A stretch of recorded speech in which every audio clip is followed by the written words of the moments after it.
Green is best. That is what we know. Green is strongest. Green is life. And life is pain. I remember the moment I first gained awareness. Not birth. Orks are not born.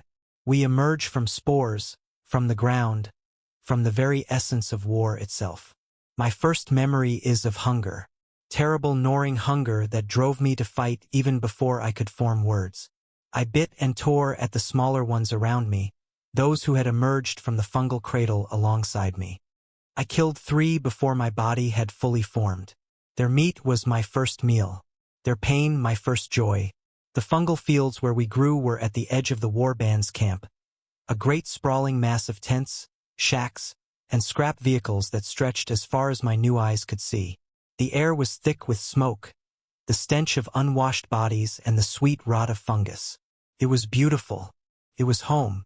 I had no name then. Names are earned, not given.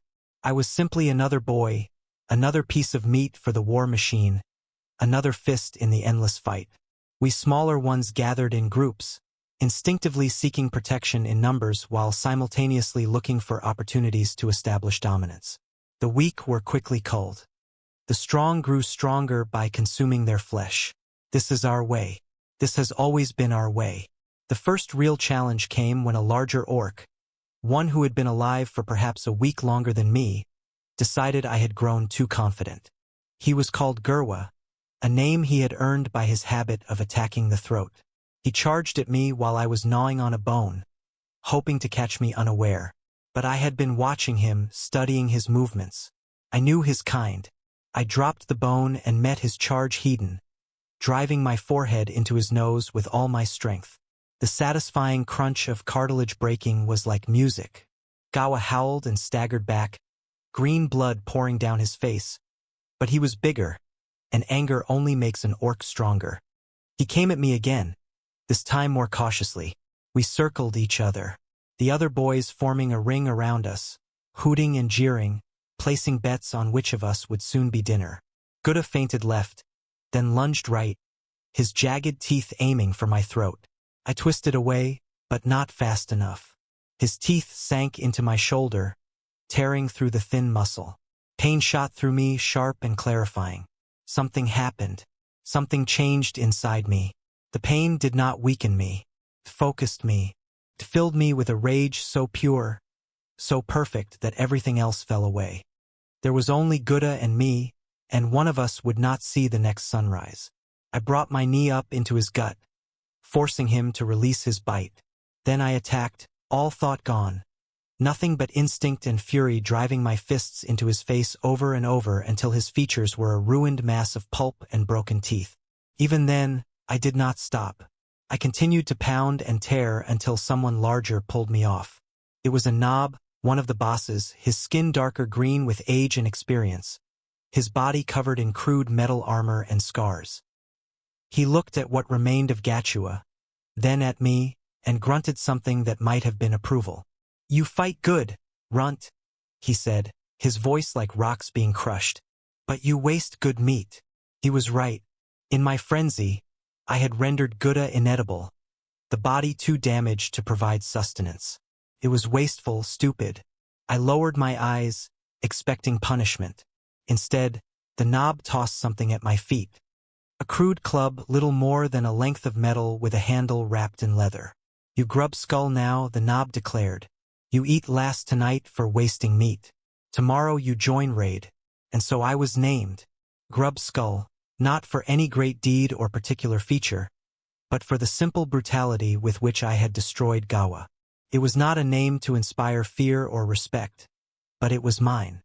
It marked me as something more than just another boy. That night, as the knob had decreed, I ate last. The choicest cuts were long gone by the time I was allowed to approach the cooking pits. I made do with gristle and half-burned fat, but it was enough. I had survived my first real fight. I had earned a name. I had been given a weapon. Tomorrow I would join a raid. Tomorrow I would truly begin to live. Sleep came in fitful bursts. My new weapon clutched tightly to my chest. Around me, the war band continued its nightly activities. Fights broke out sporadically. Laughter and roars of pain mingled with the constant background noise of machinery being tinkered with. Metal striking metal as weapons were repaired or improved. The smell of smoke and cooking meat never faded. This cacophony was our lullaby, the discord that somehow made perfect sense to our kind. I dreamed of battle, of glory, of growing larger and stronger with each enemy slain. I dreamed of one day becoming a nob myself, perhaps even challenging the war boss. These were good dreams, proper Orsy dreams, but beneath them lurked something else, something I could not quite grasp. A sense of purpose beyond simple violence. A direction, a calling. Morning came with the roar of engines and the bellowing of nobs gathering their squads. I rose quickly, eager to prove myself. My shoulder still throbbed where Gucha had bitten me, but the wound was already closing. We heal fast. We Orks. It is one of our greatest strengths. As long as we are not killed outright, we will recover, often stronger than before. The nob who had named me, who I learned was called Screwer, gathered his boys together. There were perhaps 30 of us, a mix of sizes and experience. Some had crude armor cobbled together from scrap metal and leather. Others, like me, were nothing but the tough green skin we were born with. All had weapons of some kind, mostly clubs and axes, with a few lucky ones carrying salvaged guns. Scraker himself was an impressive sight in the morning light, standing nearly twice my height. His body was a map of old wounds and badly healed injuries. One of his tusks was broken, the jagged remainder filed to a wicked point. His right eye was milky with blindness, yet he moved with a predatory grace that belied his bulk. His weapon of choice was a massive cleaver that looked to have once been part of some imperial machinery. Now it was an instrument of death in the hands of a master. "Listen up, runs," Skraka growled, his good eyes scanning us with contempt. "Today we hit Hume Farm. Small place, few guards, easy meat, easy loot. But any boy who runs, I kill myself. Any boy who gets in my way, I kill. Any boy who takes loot before I say, I kill. Understand?" We all nodded or grunted our acknowledgement. The rules were simple and fair. Skraka was boss. We followed, fought, and maybe lived to fight again. Those who disobeyed died, and their equipment became available to the rest of us. It was a system that had worked for countless generations of Orks across numberless battlefields. We piled into the back of a battle wagon, a massive ramshackle vehicle that seemed held together more by faith than engineering.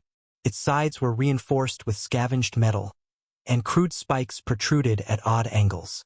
The driver, a particularly enthusiastic Ork with goggles strapped to his face, revved the engine repeatedly, producing clouds of black smoke and a deafening roar that sent nearby squigs scurrying for cover. As we lurched into motion, I found myself wedged between two larger boys.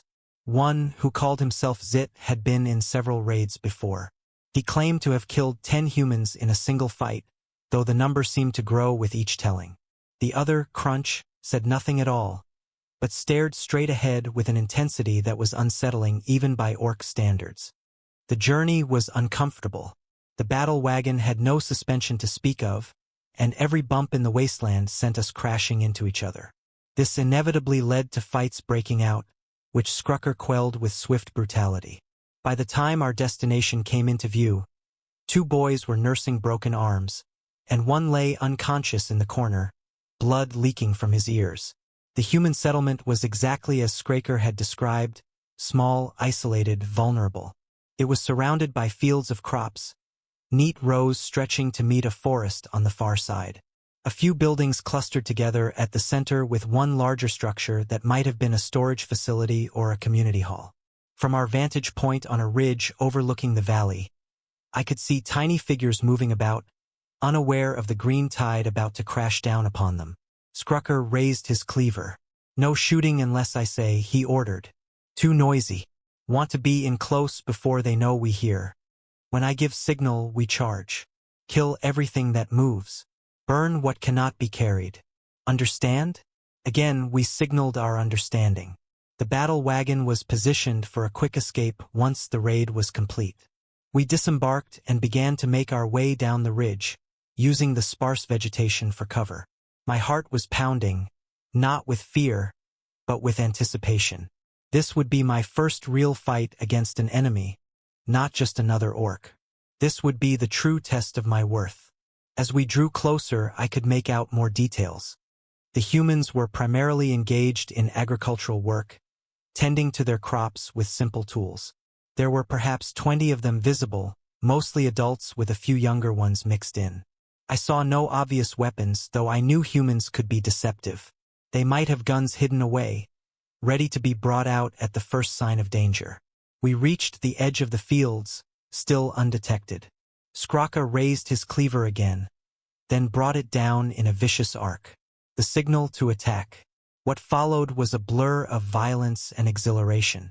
We burst from cover, a wave of green muscle and crude weapons, bellowing our war cries. The humans looked up in shock, their faces transitioning from confusion to terror in an instant. Some ran for the buildings, others froze in place, as if disbelieving the nightmare charging toward them. A few, braver or more foolish than the rest, raised their farming tools in defiance. I found myself sprinting toward one such human, a male who stood his ground with a long-handled farming implement held before him like a spear.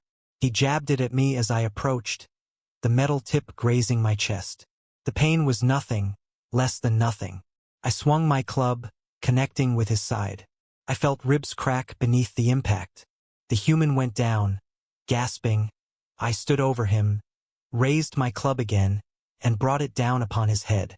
The sensation was unlike anything I had experienced before, different from killing another orc. This was prey, not a rival. The satisfaction was in the hunt, not the challenge. I roared my triumph to the sky, then turned to find another target. All around me, my fellow boys were engaged in similar acts of slaughter. Humans fell before us like wheat before a scythe. Some fought back with surprising effectiveness, managing to wound or even kill a few of the smaller or less careful orcs. But the outcome was never in doubt. We overwhelmed them through sheer numbers and savagery.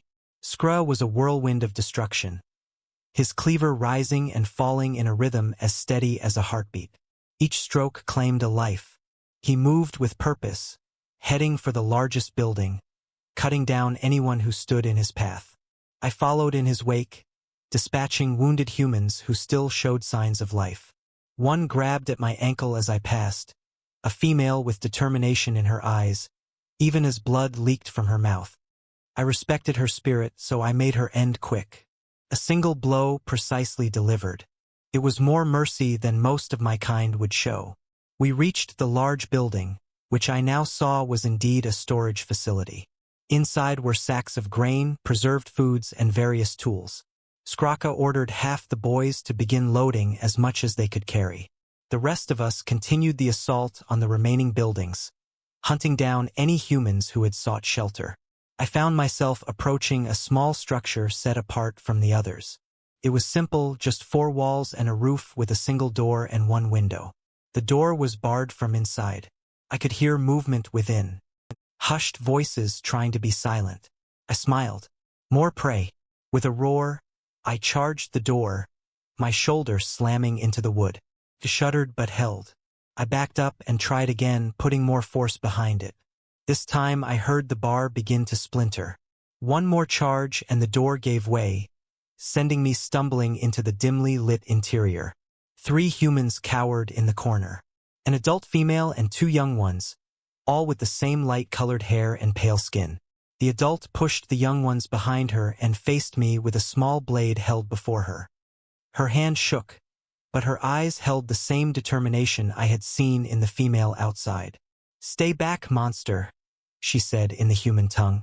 I understood her words, though I did not know how.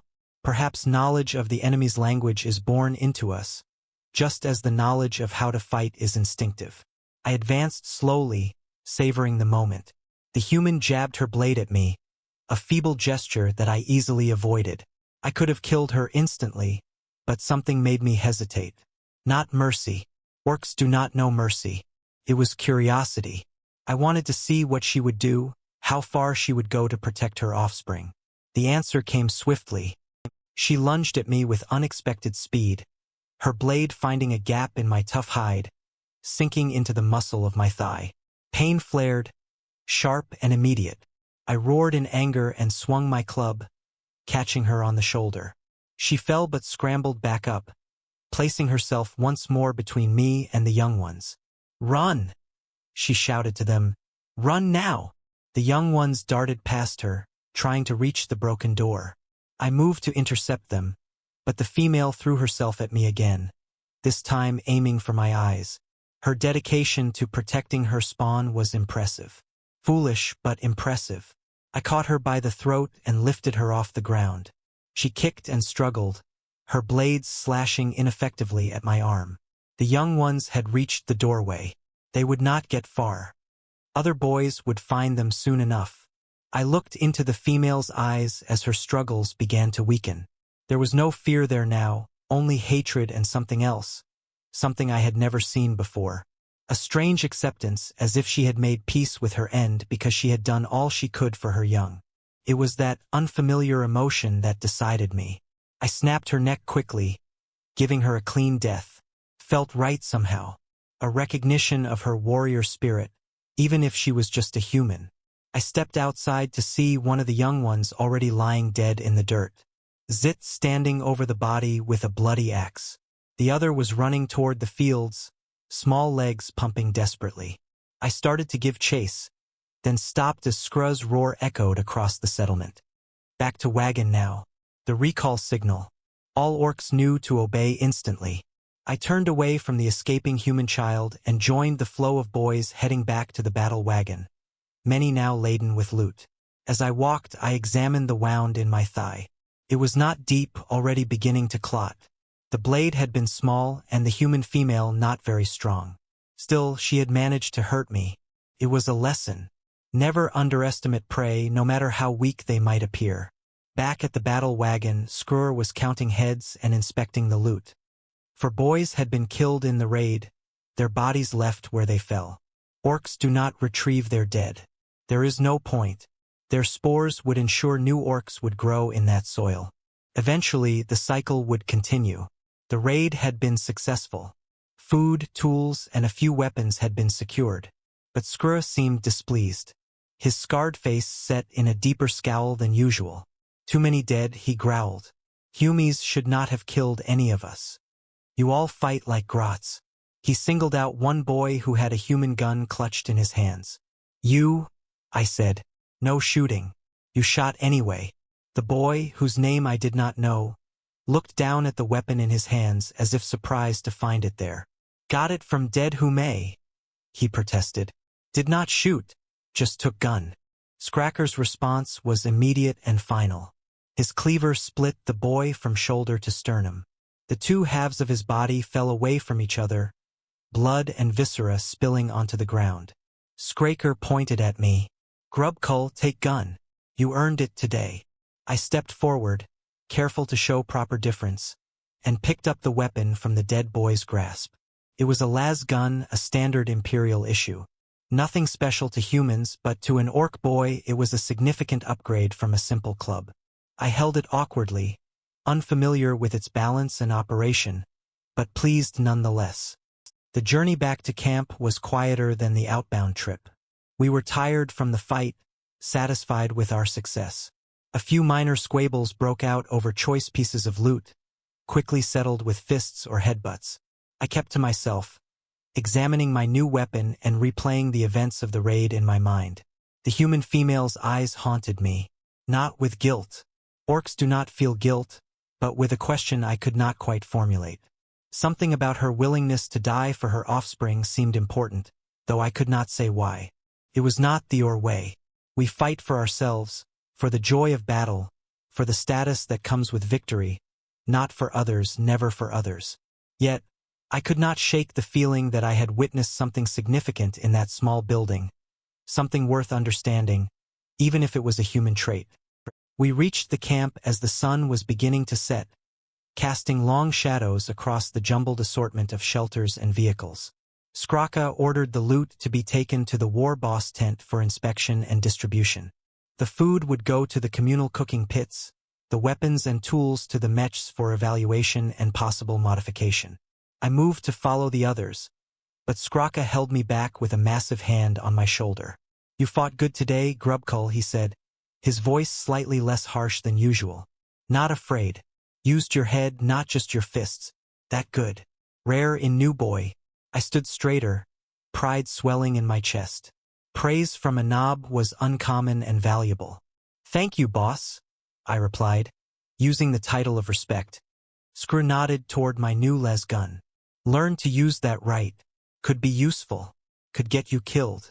Gun jams. Runs out of charge. Enemy still coming. Always have backup. He tapped the cleaver at his side. Cold steel never fails. This was the most Screwer had ever spoken to me or to any boy in my hearing. It was clearly meant as a form of mentorship, rare among our kind, where most learning comes through brutal experience rather than instruction. I understand, boss, I said. We'll practice. We'll be ready next raid. Scrucker grunted, apparently satisfied. Go eat. Rest. Tomorrow we raid again. Different target. Harder fight. Better loot. With that, he strode away, leaving me standing alone with my thoughts and my new weapon. I made my way to the cooking pits, where the day's spoils were already being prepared. The smell of roasting meat filled the air, making my stomach growl with anticipation. I had earned my place at the feast today. I would not eat last tonight. As I approached, I saw Zoget and Crunch already there, tearing into chunks of meat with their sharp teeth. Zit waved me over, surprisingly friendly given our competitive nature. Grubskull got gun. He observed as I sat down beside him. Good raid for you, I nodded, accepting a piece of meat from one of the smaller orcs tending the fire. Good raid for all, I replied. You kill quick. Saw you with small hum. Zit grinned, showing meat caught between his teeth. Easy kill. No challenge. Like stepping on bug. You kill any two? I said. One fought back, had knife. I pointed to the wound on my thigh, now little more than a red line. Got me here. Zit laughed. Huey hurt you? You getting soft, Grubkull? I bristled at the implication of weakness, but kept my temper in check. Zit was testing me, looking for a reaction. It was how orcs established hierarchy through constant challenges and posturing. I had already proven myself once today. I did not need to do so again. Not soft, I replied calmly. Smart. Learn from enemy. Next time kill faster. Zot seemed disappointed by my restraint, but did not press the issue. Crunch, as usual, said nothing, focused entirely on his food. I wondered, not for the first time, if there was something wrong with him. Most orcs love to boast and argue almost as much as they love to fight. Crunch's silence marked him as different, potentially dangerous in a culture that prizes conformity despite its chaotic nature. As night fully descended, the camp transformed. Fires burned brighter, casting wild shadows across the rough landscape. Music, if it could be called that, began to pulse through the air, produced by crude drums and improvised instruments. Orcs with no formal role as musicians simply played what felt right, creating a discordant but strangely compelling rhythm that spoke to something primordial in our nature.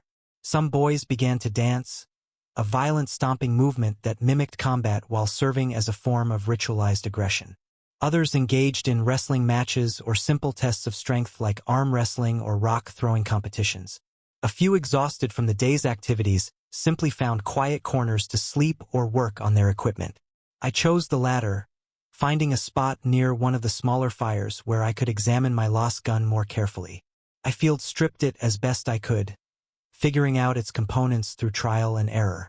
It was surprisingly simple technology, at least in its basic operation. A power cell provided energy, which was focused through a series of lenses and emitters to produce a concentrated beam of light capable of burning through flesh and some lighter materials. The weapon had about half a charge left, according to the crude indicator on the side. Not enough for sustained combat, but sufficient for practice and emergencies. I would need to find more power cells or a way to recharge this one if I wanted to rely on the lost gun in future raids. As I reassembled the weapon, I became aware of a presence nearby. Looking up, I saw one of the mechs watching me with interest. Mechs were orcs with a natural affinity for technology, able to create and repair machinery through some instinctive understanding that most of us lacked.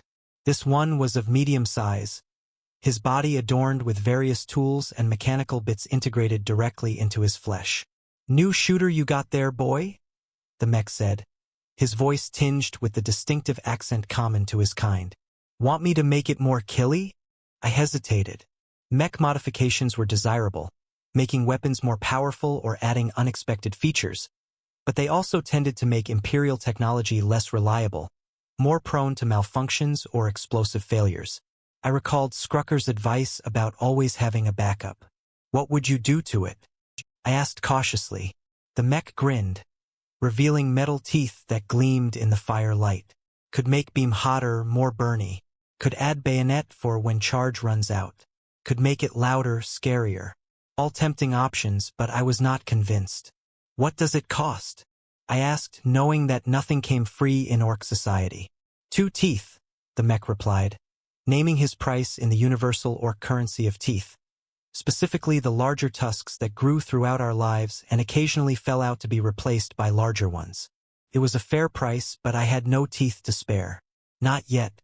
I was too new and had not collected any from fallen foes or lost any of my own in combat. "No teeth yet," I admitted. "After next raid, maybe." The mech nodded, unsurprised. "Come find Nazgrim when you got teeth. Make your shooter proper Orander off, likely in search of customers who could actually pay for his services." I finished reassembling the lost gun and set it aside, making sure it was within easy reach. Then I leaned back against a convenient rock and stared into the fire, letting my mind drift. The images from the raid played through my thoughts again. The human settlement, the fighting, the female with the knife and her strange sacrificial courage. Sleep eventually claimed me, bringing dreams of battle as always. But this time there was something new mixed in with the familiar visions of glory and conquest. A sense of searching, of looking for something beyond the next fight. It was unsettling, unworthy. I pushed it away, focusing instead on the simpler pleasures of imagined violence. Morning came too soon, heralded by the same cacophony of activity that marked every day in the camp. I awoke stiff but rested, my body having healed completely during the night. The wound on my thigh was now just a faint line, barely visible against my green skin. I gathered my weapons, the club now relegated to backup status with the las gun taking primary position, and made my way to where Skrucker's squad was assembling. Today's raid would be different, he had said harder. I was eager to prove myself again, to cement my growing status within the group. The target, as Skruer explained, was another human settlement, but this one was better defended. A mining outpost with a small garrison of Imperial Guard, real soldiers, not just farmers with tools. They would have guns, training, possibly even light armor or defensive positions. More risk, Skrucker acknowledged. More reward, good guns, good armor, good fight. He assigned specific roles this time, a level of planning unusual for an Ork raid. Most of the boys, including me, would form the main assault force, charging directly at the front gates of the outpost. A smaller group, led by Skruer himself, would circle around and attack from the rear once the defenders were engaged with us. It was a simple pincer movement, but it showed a tactical awareness that surprised me. We traveled in 2 battle wagons this time, along with a small group of Ork bikers who would provide mobile support and chase down any humans who tried to flee. The journey took longer, the outpost being further from our camp and situated in rougher terrain. As we approached, I got my first glimpse of our target. It was more impressive than the farm. A collection of sturdy buildings surrounded by a perimeter wall made of rocket and metal. Guard towers stood at each corner, and I could see the glint of weapons as sentries scanned the surrounding area. The outpost was built into the side of a hill with what appeared to be mine entrances visible as dark openings in the rock face. Whatever they were extracting must have been valuable enough to warrant the military presence. Valuable to humans meant valuable to us, if only because taking it would cause them pain. The main gates faced a cleared area, deliberately devoid of cover to give defenders a clear field of fire. It was this killing ground that we would have to cross in our frontal assault. I felt a twinge of something that might have been apprehension in a different species. In an Ork, it was merely heightened awareness, the body preparing itself for the challenge ahead. The knob leading our assault group, a scarred veteran named Gragskull, was more taciturn than Skrucka, but no less intimidating. He gave us simple instructions. When I say go, you go. Run fast. Shoot if you have gun. Get to wall. Get over wall. Kill everything inside. Any questions? There were none. The plan was straightforward enough. The complexity lay in surviving long enough to reach the wall. We positioned ourselves at the edge of the Treant, ready to burst forth on command. Skrucker's group had already departed, circling wide to approach from the opposite side. The bikers were distributed on both flanks, engines idling with an impatient growl that matched my own mood. Graced his hand, holding us in place as he watched the guard towers through a pair of looted binoculars. He was waiting for something, though I did not know what. Then I heard it. A distant explosion from the far side of the outpost. Skracker's signal. Go. Grak roared, lowering his hand in a chopping motion. And we went. 30 orcs charging across open ground toward a defended position, bellowing war cries and brandishing weapons. It was glorious. It was insane. It was perfectly Orsy. The response was immediate. Lasgun fire erupted from the towers and the wall, red beams cutting through the air around us. 2 boys fell in the first volley, their bodies tumbling lifelessly to the ground. Another was hit in the leg, but continued to run, dragging the wounded limb behind him with stubborn determination. I ran in a zigzag pattern, making myself a harder target while still maintaining forward momentum.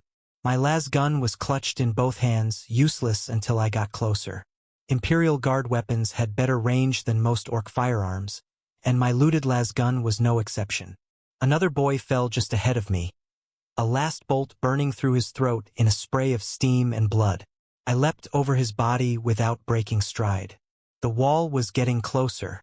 50 m, 40, 30. The fire was intensifying, more orcs falling as the guards found their range. I heard the distinctive roar of orc shooters joining the fray as some of the boys with longer ranged weapons began to return fire. Most of the shots went wide, orc marksmanship being notoriously poor, but it provided some covering fire as we closed the distance.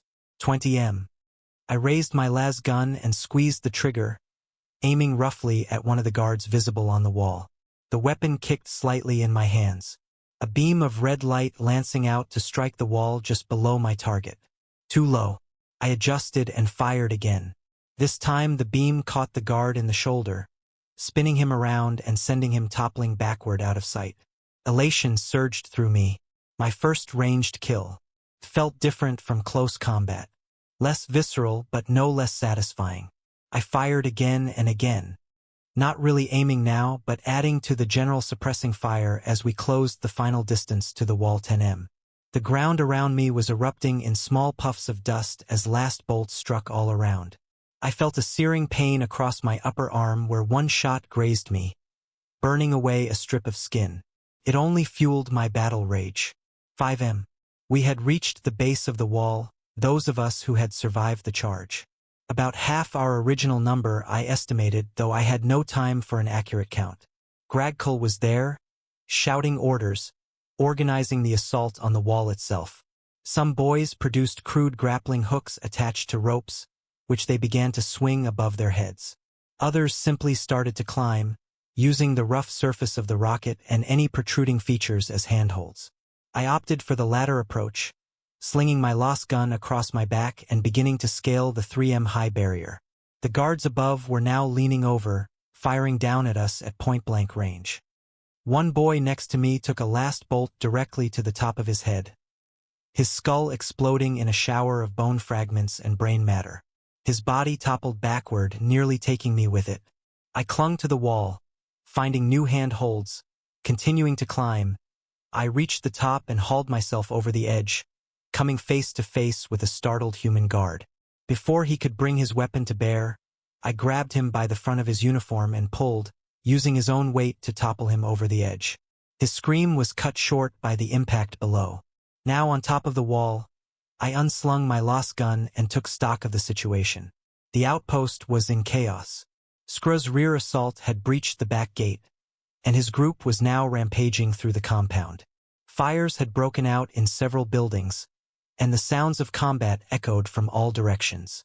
The guards were trying to mount an organized defense, falling back to a central building that likely served as their barracks or command center. They moved with a discipline that was alien to Ork warfare, covering each other's retreats, laying down suppressing fire in coordinated volleys. WAAAGH had made it over the wall and was rallying those of us who had survived the initial assault. "Push them," he commanded, pointing toward the central building. No escape, no mercy.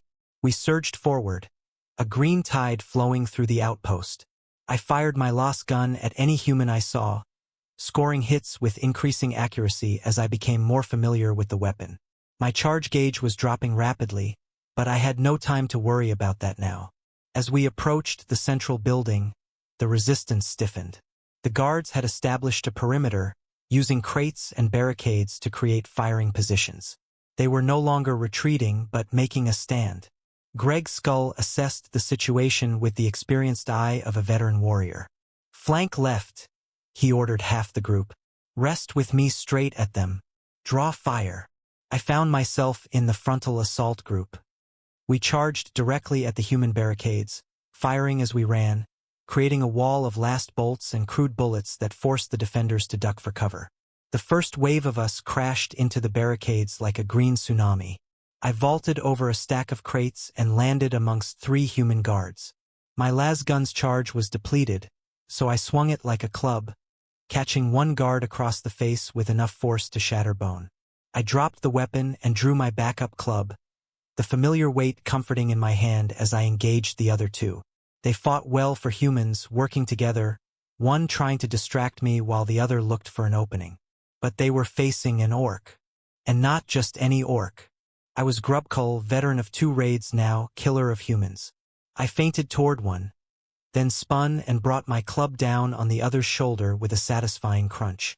As he fell, I charged the remaining guard, absorbing a knife thrust to my side without slowing.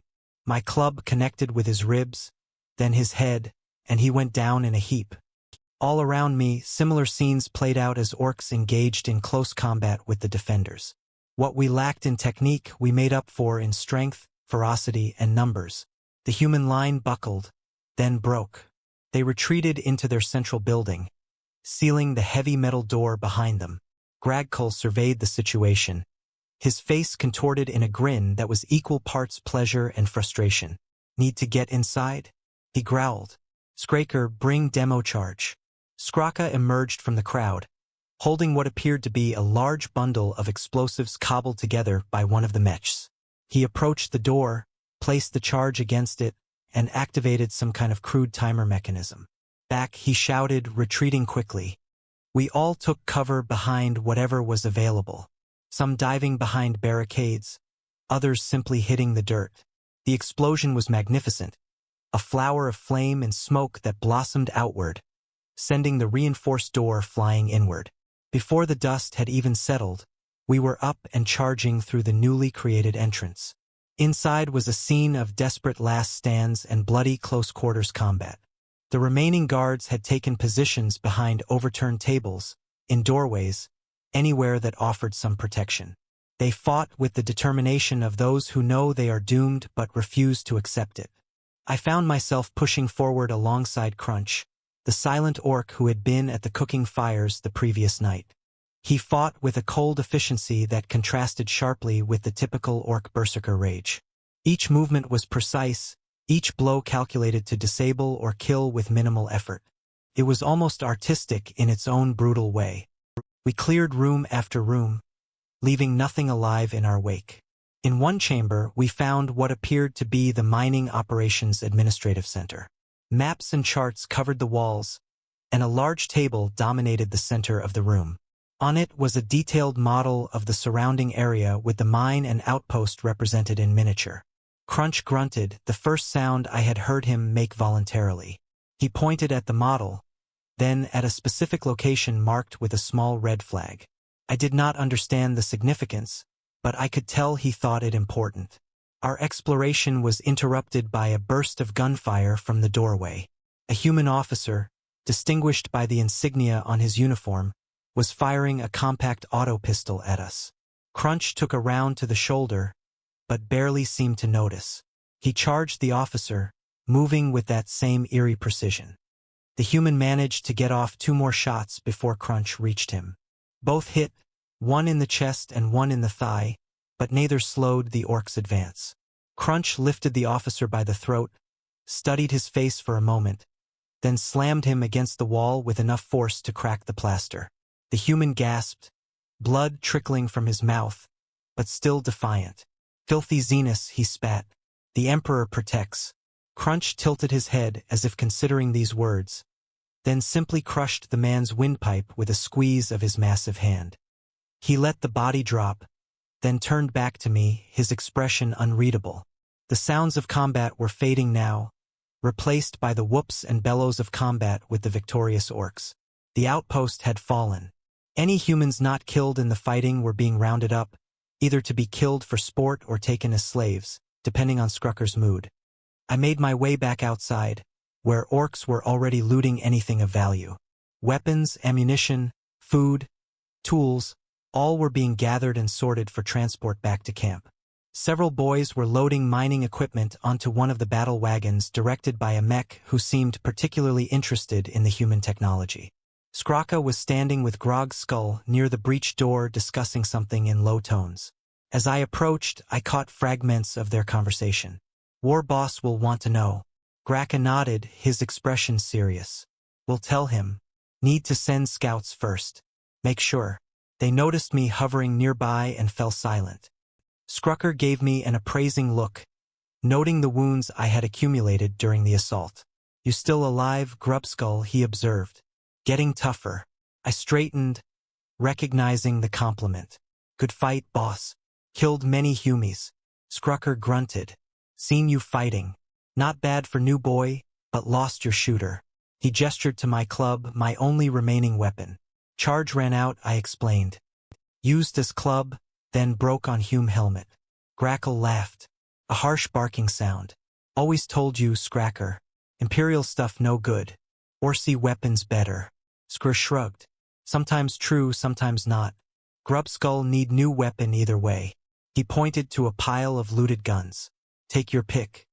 "Earned it." I moved to the pile and examined the offerings. Most were lost guns similar to the one I had lost, but there were also a few autoguns and shotguns. What caught my eye, however, was a weapon unlike the others. It was bulkier with a large drum magazine and a wide barrel, a flamer designed to spew promethium in a deadly arc of burning liquid.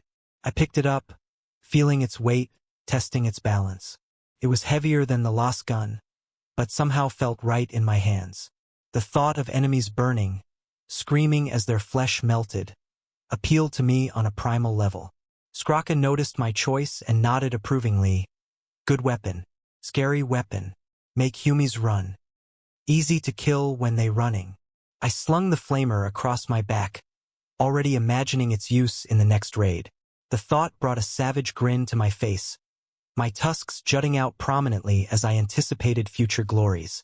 The journey back to camp was triumphant, the battle wagons laden with loot, the surviving Orks high on victory and bloodlust.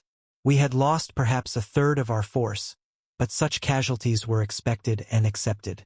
Those who died were not mourned. They had fallen in battle, the most honorable end an Ork could hope for. Upon our return, we found the camp in a state of unusual activity. Orks were gathering in large numbers around the war boss's compound, a collection of large tents and crude buildings at the center of the encampment. Something significant was happening. Skrucker and Grackle immediately headed in that direction, ordering the rest of us to unload the battle wagons and bring the best of the loot to present to the war boss. I helped with this task, my new flamer drawing envious looks from some of the other boys. Once the vehicles were emptied, we followed our leaders toward the gathering. The crowd parted for Skraker, his status as a favored nob, earning him deference even among this rowdy assembly. I stayed close behind him, curiosity driving me forward. At the center of the gathering was the largest Ork I had ever seen.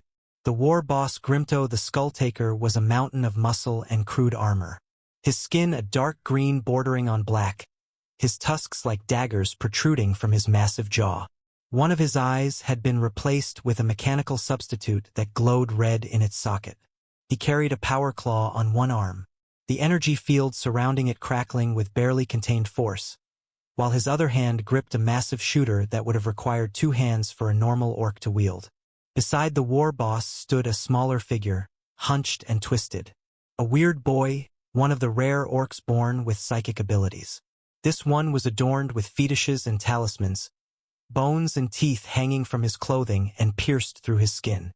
His eyes were wild, unfocused, occasionally flashing with unnatural energy as the psychic power built up within him threatened to discharge. Skraka approached the war boss, head lowered in a show of respect that stopped short of submission. Successful raid boss, he reported. Good loot, good kills. Grim Tooth barely acknowledged this. His attention focused on the weird boy who was swaying slightly and muttering to himself. Tell him what you found, the war boss commanded Skraka. Skraka hesitated, glancing around at the assembled orcs. In private, maybe? Grimto's mechanical eye warred as it focused on Skrur. Now, he growled, the single word carrying enough menace to make even a hardened knob flinch. Found Hume maps, Skraka said, producing a rolled parchment from his belt. Show big force moving this way. Many soldiers, tanks, big guns. A murmur ran through the crowd. This was significant news. The human settlement and mining outpost we had raided were just the outer edges of Imperial presence in this region. If a larger force was moving in, it could mean war on a scale beyond simple raids. Grimto took the map, his power claw deactivated temporarily to allow him to handle the delicate material. He studied it with surprising thoughtfulness for an orc, his one natural eye narrowing as he traced the marked routes. How long? He asked. Skraka shrugged. Hard to say. Map not clear on time, but soon. Days, not weeks. The war boss handed the map to one of his attendants, a runty orc who skewered away with it. Then he turned to the weird boy who had become more agitated. Small sparks of energy now, visibly crackling around his head. You, Grimto addressed the twitching figure. What do you see? The weird boy's head snapped up, his eyes suddenly focused and blazing with green fire. When he spoke, his voice had changed deeper and somehow echoing as if coming from a great distance. War comes, he intoned. Great war, blood and fire. Metal giants stride the land.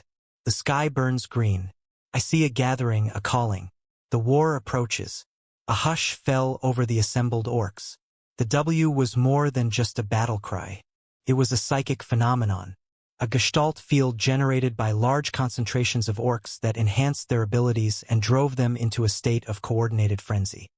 It was war elevated to religious experience, the ultimate expression of Orcish nature.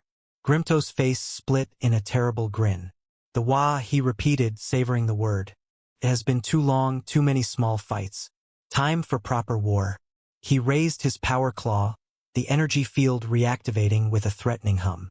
Prepare, he roared to the assembly. Sharpen your choppers, load your shooters, tune your engines. We go to war. The response was immediate and deafening. Every orc present began to chant, stamp, and brandish weapons. Wah, wah, wah. The sound built upon itself, growing in volume and intensity until it seemed to physically vibrate the air. I found myself joining in, caught up in the primal energy of the moment. The chant resonated with something deep within me, something coded into my very being. This was what it meant to be orc. This was our purpose. War, conquest, the glorious release of violence on a scale beyond imagination. The gathering began to disperse as orcs rushed to follow the war boss orders, preparing for the coming conflict. Skraka gathered his boys, including me, in a small circle away from the main commotion. Big changes coming, he told us, his voice low, but vibrating with excitement. Wah! Not small thing, not raid, not skirmish, proper war, many orcs, many fights, many chances to get bigger, stronger. This was important information for us newer boys. In orc physiology, growth was tied directly to success in combat. The more an orc fought and won, the larger and stronger he became. A WAAAGH meant opportunities for advancement unlike anything a simple raid could provide. What do we do, boss? Zit asked, practically bouncing with anticipation. Skraka thought for a moment. First, get ready. Check weapons, fix armor, eat good, rest good. Need all strength, he pointed to me.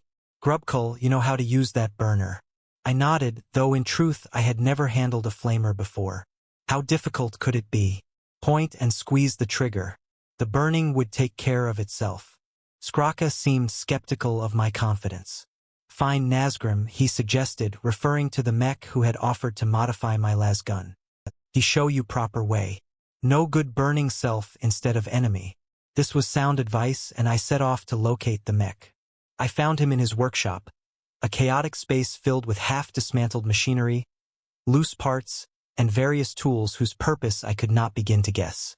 Nazgrim was working on what appeared to be a mounted gun of some kind, far larger than anything man-portable. He looked up as I approached, recognition dawning on his grease-stained face. "Ah, gun boy. Got teeth now?" I shook my head. "Not here for upgrade. Need help with this." I presented the flamer for his inspection. Nazgrim set aside his tools and took the weapon, turning it over in his hands with the reverence some might reserve for religious artifacts. "Nice burner," he commented. "Imperial Guard issue. Good quality, not as killy as Ork burner, but more reliable." He pointed to various parts as he spoke. "Fuel gauge here, half full, good for maybe dozen good burns. Safety here, important to use or go boom. Trigger here, obvious pilot light here, must be lit first." He demonstrated the proper sequence for activating the weapon, then handed it back to me. "Practice aiming. Remember wind direction. Flame goes with wind. Stand up wind or burn own face off." I thanked him, genuinely appreciative of the instruction. A weapon was only as good as its wielder's knowledge of its use. I had seen orcs die due to mishandling their own guns often enough to respect the danger. "One more thing," Nazgrim said as I turned to leave. "Heard about W?" I nodded. "Big opportunity for mech like me." He continued, gesturing to the large gun he had been working on. "War need big guns. Need vehicles. Need good gear. Need mechs." He tapped his chest proudly. "You stick with me during war. I make sure you get good stuff. Deal." It was an interesting proposition. Mechs were valuable in Ork society, but they still needed protection. In the chaos of a war, having a dedicated fighter watching your back could mean the difference between life and death, between scourging scraps and having first pick of the loot. "What about Skrr?" I asked, eyeing his squad. Nazgrim waved a dismissive hand. "Skrr understand war different from raid. Everyone mix up. New groups form. New bosses rise. Old bosses fall. Everything change in war." This made sense. The rigid hierarchies of PCM Ork society often dissolved in the fluid dynamics of large-scale warfare. It was how new war bosses emerged, how reputations were made and broken. "Deal." I agreed.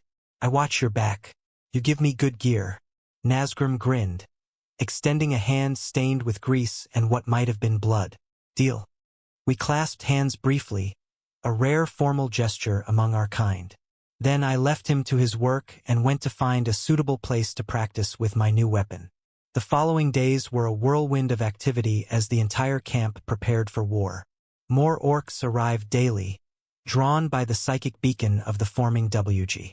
Small bands like ours were joined by larger mobs, some bringing significant arsenals of vehicles and heavy weapons. The camp expanded rapidly, sprawling across the landscape like a green stain. I spent my time practicing with the flamer, learning its quirks and limitations. It was a devastating weapon at close range, but useless beyond about 20 m. Its fuel supply was limited, requiring careful conservation for maximum effect. And as Nazgrim had warned, it was sensitive to wind conditions. I learned this lesson the hard way, singing my arm when an unexpected gust blew the flames back toward me. Skrull was busy with war boss Grimto and the other knobs planning the coming campaign. This left us boys largely to our own devices, though regular training sessions were organized to keep us sharp. These often devolved into brawls, but even that was useful practice in its own way. I saw little of Crunch during this time. The Silent Orc had been assigned to a scouting party sent to gather more information about the approaching Imperial force. When he returned 5 days after the announcement of the W, he brought disturbing news. The scouts had encountered not just ordinary Imperial Guard, but Space Marines, the legendary Adeptus Astartes, genetically enhanced super soldiers clad in power armor and armed with the finest weapons the Imperium could provide. Even one such warrior was a match for dozens of ordinary orcs. A full company of them represented a threat even to our burgeoning W. Grimto received this information with surprising calm. Rather than being discouraged, he seemed almost pleased by the challenge. "Better fight," he declared. "Stronger enemies make stronger orcs. When we kill Marines, we show all how mighty we are." This confidence inspired the rest of us, though I noticed some of the older, more experienced knobs exchanging concerned looks. They had faced Marines before, perhaps, and knew the true measure of the threat.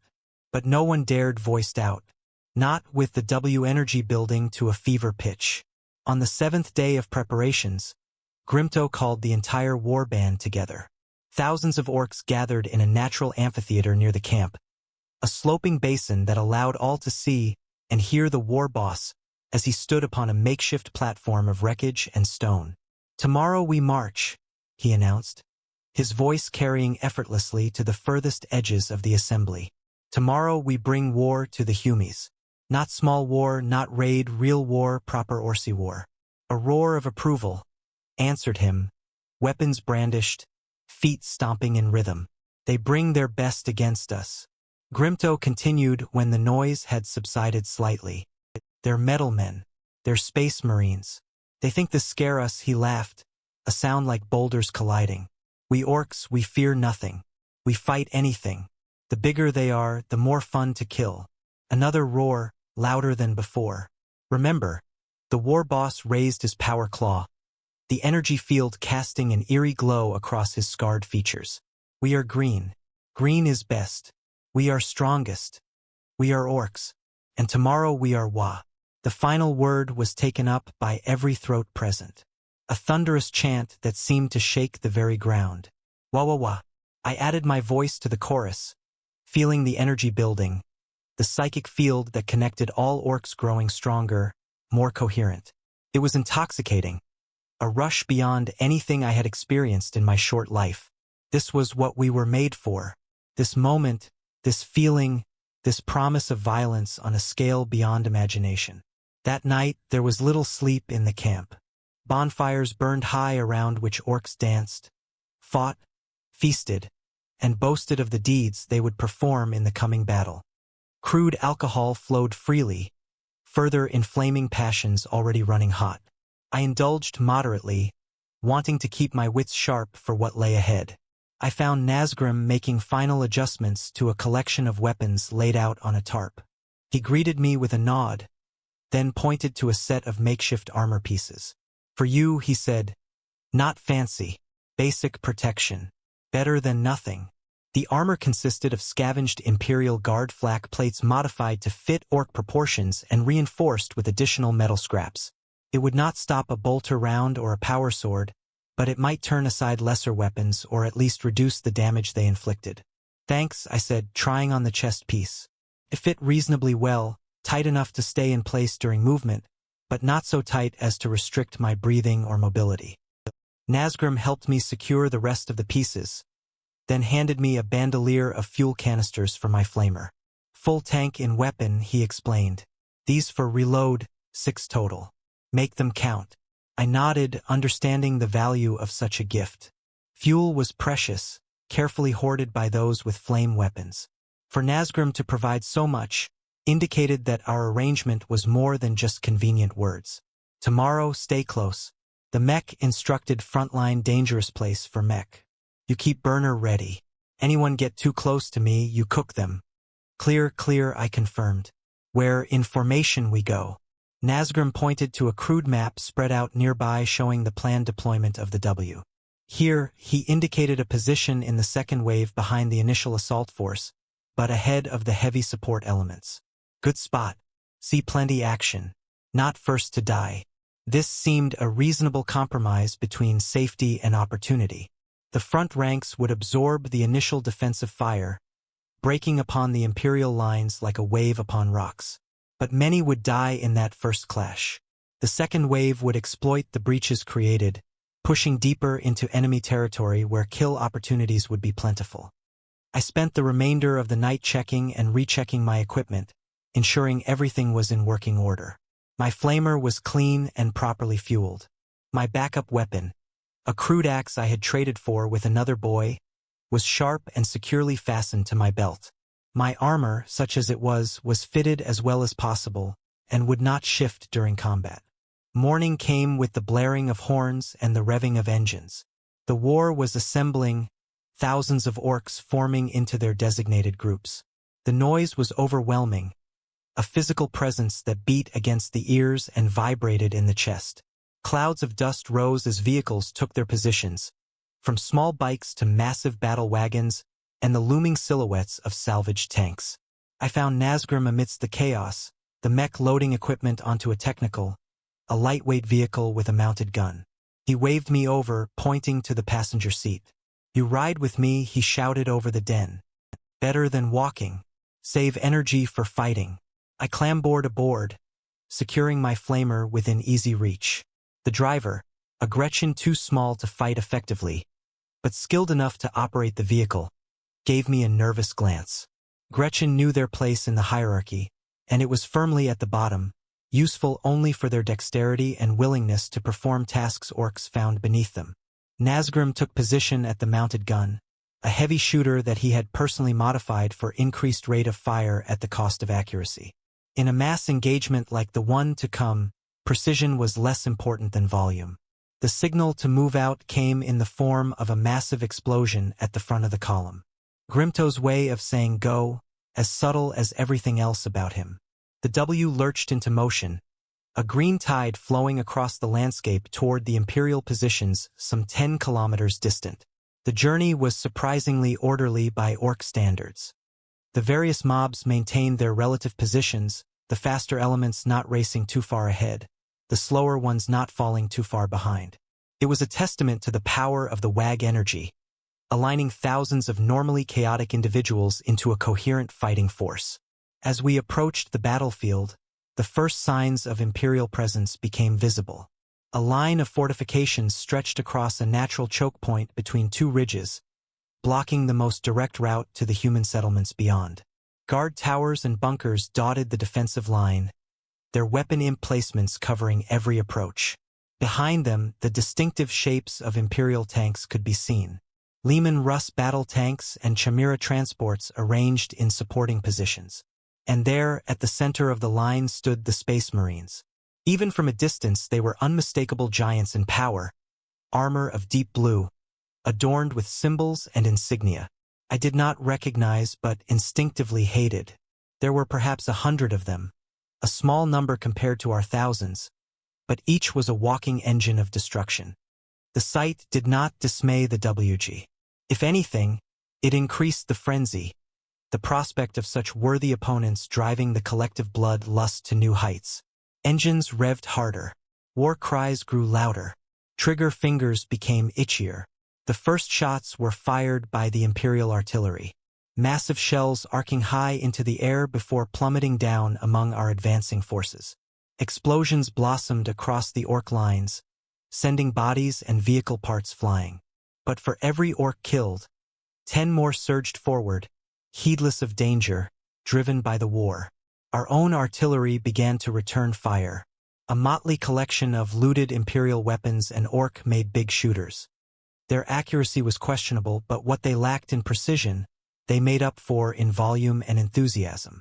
The air filled with the screech of rockets, the thump of shells, and the constant background rattle of smaller caliber fire. And then we were in range of the defensive line's direct fire weapons. Heavy bolters and autok cannons opened up, sweeping across our front ranks with devastating effect. Orks fell by the dozen, their bodies torn apart by the high-caliber rounds. But still, the WAAAGH advanced. Our technical was part of the second wave, holding position just behind the crest of a low hill as the first wave broke upon the Imperial defenses like a green tide. I watched through a pair of scavenged binoculars as Ork bodies piled up against the fortifications, creating grisly ramps that subsequent attackers used to scale the walls. The Space Marines held the center of the line, their bolters firing with methodical precision. each shot finding an Ork target. But they were facing thousands, and even their superhuman abilities had limits. Slowly, inevitably, the sheer mass of the Ork assault began to tell. Breaches appeared in the defensive line as bunkers were overrun or destroyed by lucky artillery hits. "Now we go!" Nazgrim shouted, slapping the roof of the technical. The Gretchen driver gunned the engine, and we surged forward, joining a wave of vehicles and infantry pouring toward the weakened sections of the Imperial line. As we drew closer, I got my first clear look at a Space Marine in combat. It was a sight both terrifying and awe-inspiring. One warrior, his armor scarred but unbowed, stood atop a collapsed section of wall, firing his bolter one-handed while wielding a power sword in the other. Each swing of that energy-wreathed blade cleaved through multiple orcs, their bodies falling away in pieces.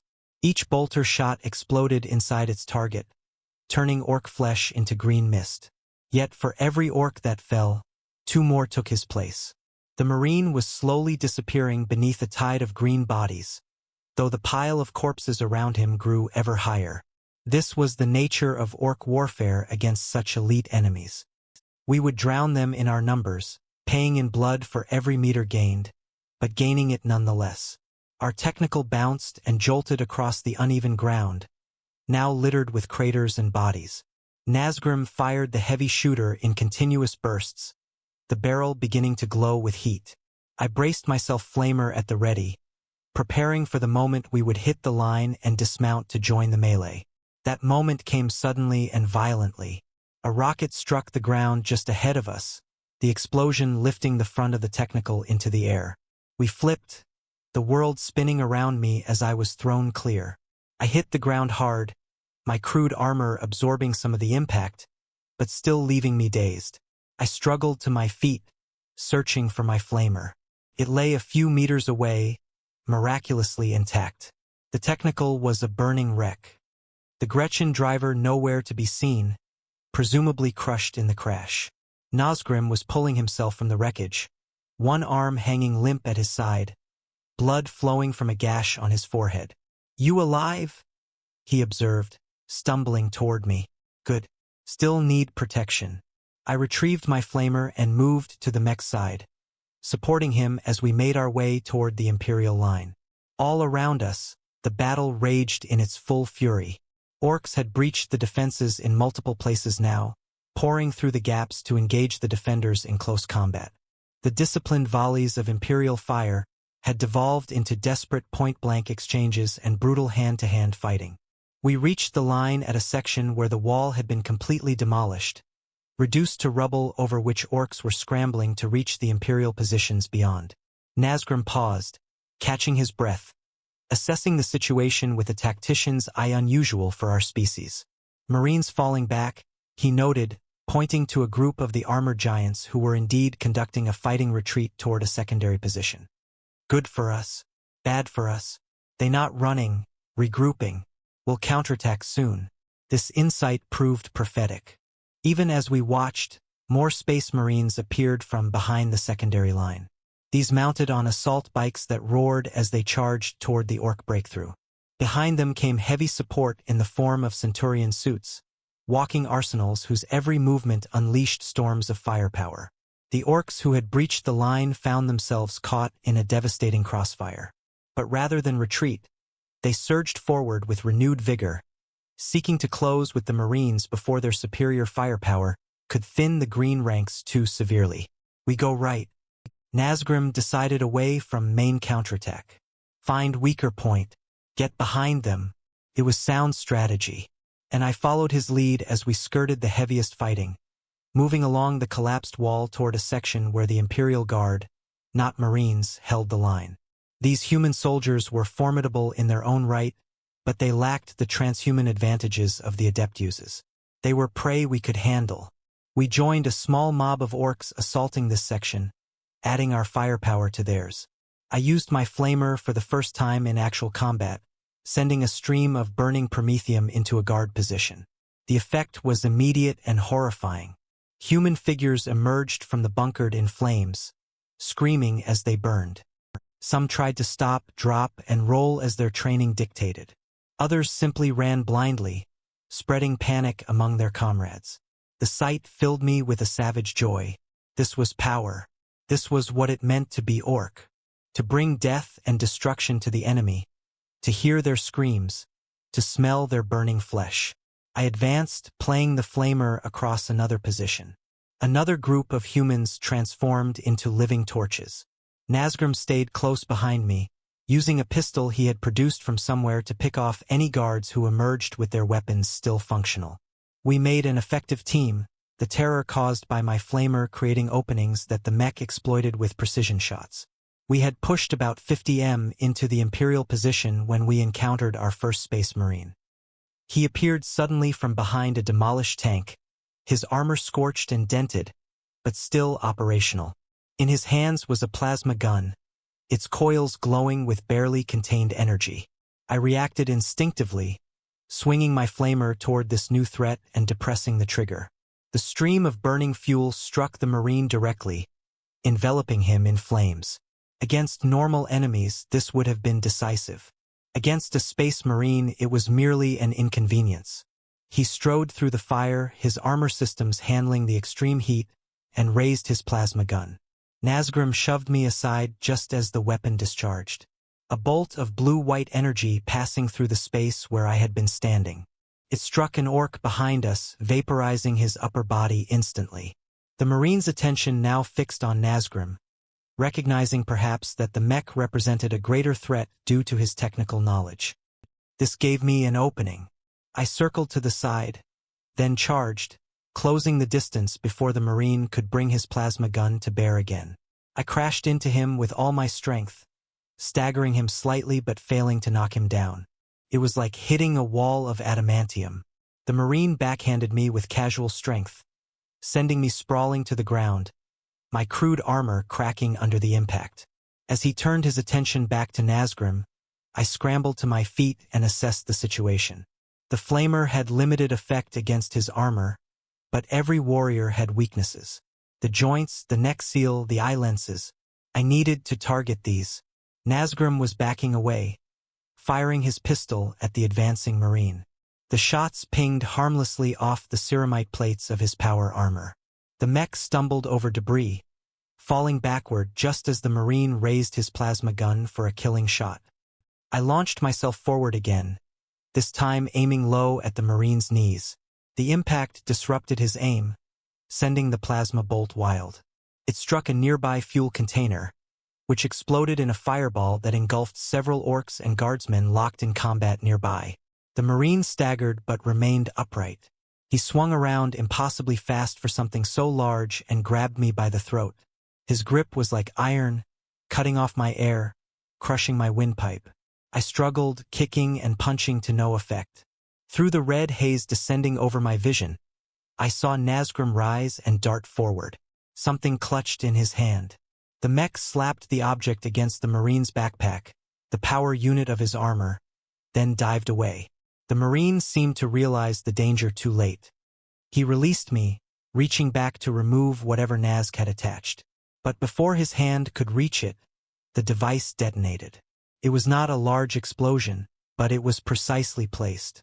The Marine's power armor lost power, the servos freezing, trapping him inside what was now essentially a metal coffin. He toppled like a felled tree, hitting the ground with a resounding crash.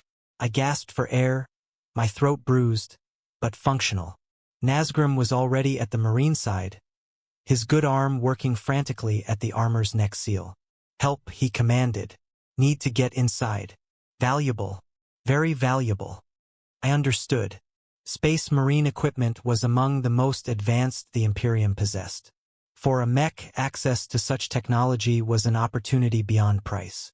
I joined him, my stronger muscles straining against the emergency release mechanisms of the armor. With a hiss of escaping pressure, the helmet came free.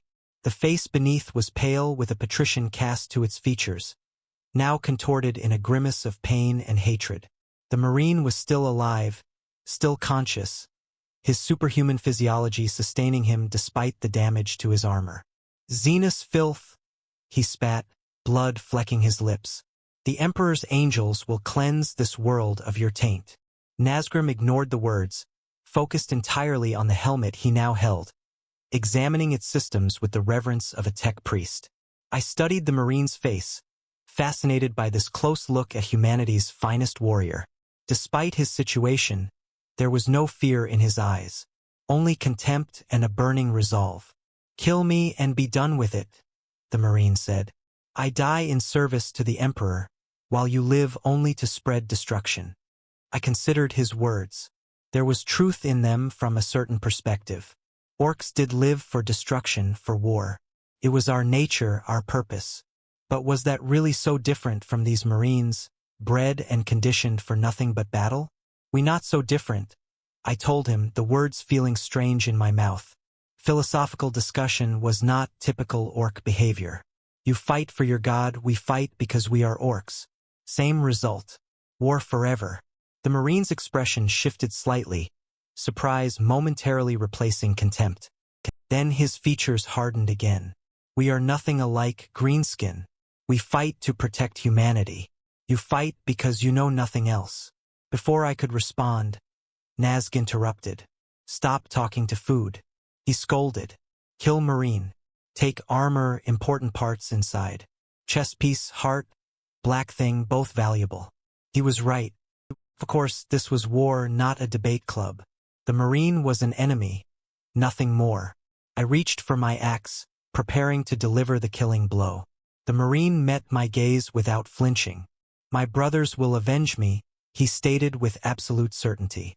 "The Ultramarines do not forget their fallen." The name meant nothing to me, but the conviction in his voice gave me pause.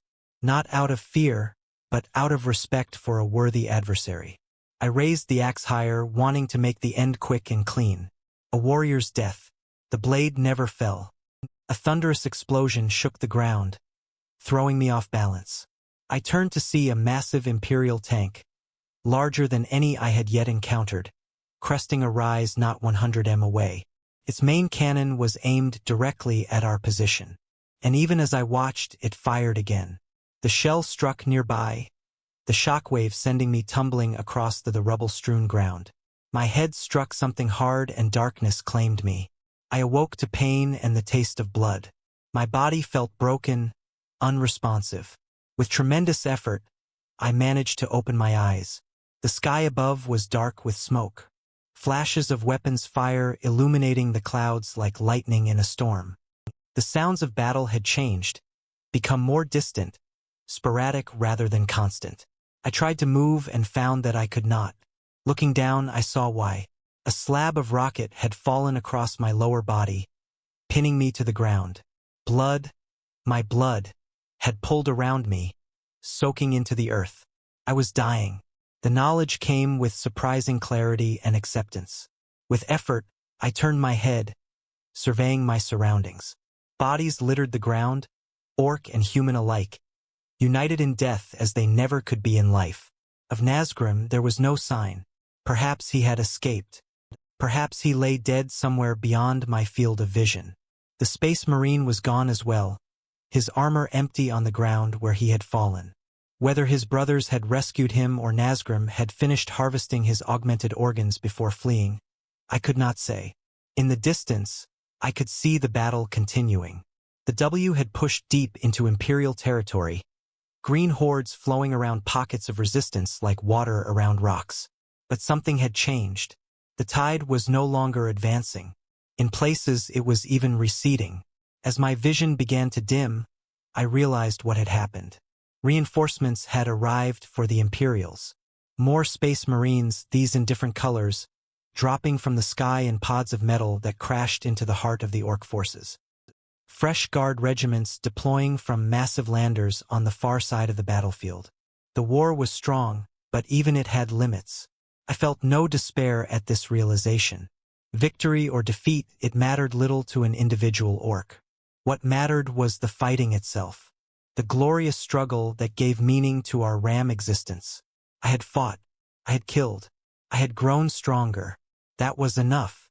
As consciousness began to slip away, my thoughts turned unexpectedly to the human female from the farm. The one who had died protecting her offspring. There had been purpose in her end, meaning beyond simple survival or dominance. Was there something similar in mine? Had my brief life served some greater purpose in the endless war that consumed the galaxy? It was not an Orsy thought. Perhaps blood loss was making me delirious. Or perhaps in my final moments, I was glimpsing something that eluded most of my kind, a perspective beyond the simple joy of violence. The darkness grew deeper. The sounds of battle faded. My last conscious thought was a simple one, the core truth of my existence. I was Ork. I had lived as Ork. I died as Ork, and somewhere my spores would give rise to more of my kind, and the cycle would continue. Forever war. Forever Ork. Green is best. The last thing I saw as my vision finally failed was a boot stepping into view beside my head. A blue boot, massive, belonging to a space marine. There was a sound, the whine of a weapon powering up, and then nothing. Nothing but darkness, nothing but war, nothing but the endless cycle of violence that defines the grim darkness of the far future, where there is only war and the laughter of thirsting gods.